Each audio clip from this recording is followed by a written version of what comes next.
So, what if the Bible, from its earliest texts, actually described a universe with multiple gods? It's a pretty wild thought, right? Well, today we're going to dig into a theological argument that does just that. It challenges centuries of tradition by asking a really radical question.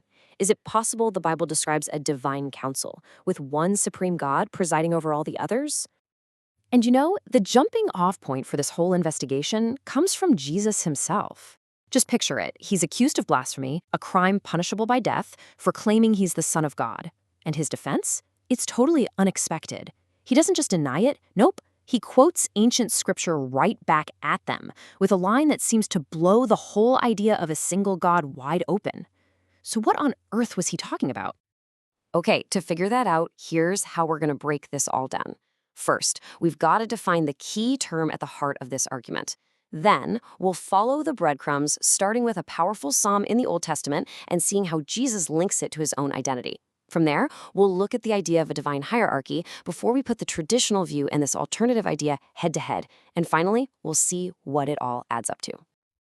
All right, first things first. Before we can dive into the evidence, we need to get our heads around one really important concept that pretty much underpins this entire argument.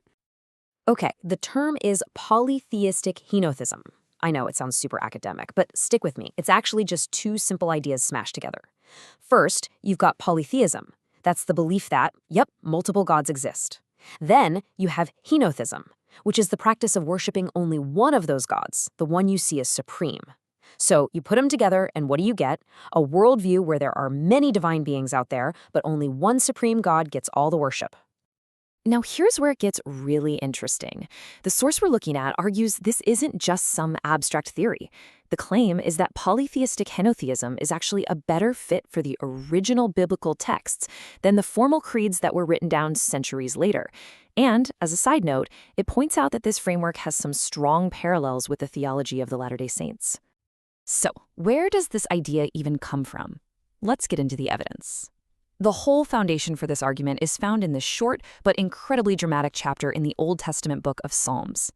Psalm 82 kicks off with this amazing scene. It says God is standing in the congregation of the mighty.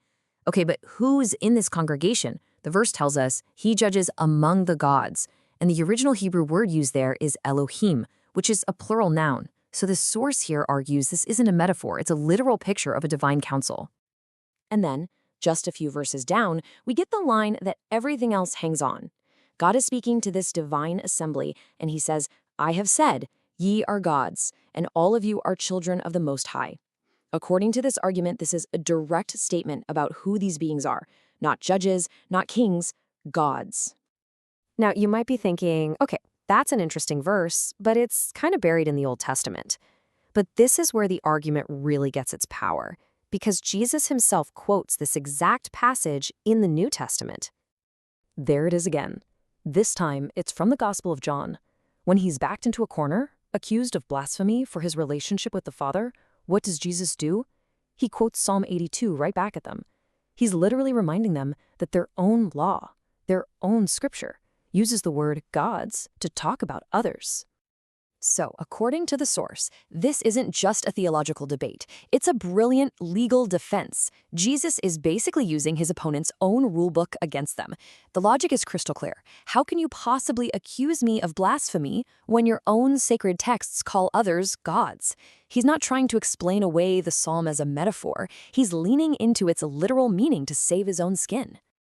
But the argument doesn't stop there. It's not just about whether multiple divine beings exist, but about how they relate to each other. And the source points to other things Jesus said to show that there's a clear divine hierarchy. This is one of the most direct statements you can find from John chapter 14. Jesus just says it, plain as day. My Father is greater than I. The source we're looking at argues we should take this exactly as it's written, that it describes a real relationship of subordination, with the Father at the very top. And this idea gets reinforced in another place. In this prayer from John 17, Jesus seems to draw a very clear line. He's talking to his Father, calling him the only true God, and then he refers to himself separately as the one whom thou hast sent. From this perspective, the language couldn't be clearer. It suggests a hierarchy, one supreme God and a divine Son who was sent by that God. So when you put all these verses together, the whole thing really comes down to interpretation, doesn't it? The source suggests that one view requires a lot of theological gymnastics, while its proposed view is, well, more direct. Let's put them side by side and see how they stack up. Okay, this table really gets to the heart of the debate, so let's walk through it. First up, Psalm 82. The henotheistic view says, let's read gods literally. It's talking about a real divine council. The traditional view says, no, that's a metaphor for powerful human judges. Next, that line from Jesus, my Father is greater than I. One view takes it at face value. It's a literal hierarchy. The traditional view says it's figurative. Jesus is just talking about his temporary subordinate role on earth, not a difference in his divine nature. Then, where did these ideas come from? The source argues its view is rooted right there in the biblical text itself, while the traditional Trinitarian view was formally hammered out in post-biblical creeds like at the Council of Nicaea in 325 AD. All of this leads to a fundamentally different picture of the Godhead. Is it separate divine beings who are united in their purpose, or is it one single divine essence that exists as three co-equal persons? These are two completely different ways of seeing God. So, where does all this leave us? Well, the source wraps things up by framing its argument not as some new radical invention, but as a recovery, a restoration of a much older, more original way of understanding things. So to sum up the source's position, it argues this henotheistic view is more direct, because it just takes these Bible passages at face value, without trying to see them through the lens of later philosophical creeds. It accepts the hierarchy that Jesus seems to state so plainly. The source also argues this fits way better with the ancient Israelite worldview, which scholars pretty much agree included the idea of a divine council. So the final claim is a big one, that this isn't a modern idea, but a restoration of an original, pre-creedal Christian belief. And that leaves us with a fundamental question at the absolute core of this analysis. Does the Bible really need the framework of later creeds to be understood? Or does the text speak for itself? It's a question that goes right to the heart of how these ancient texts are read, interpreted, and understood, even today.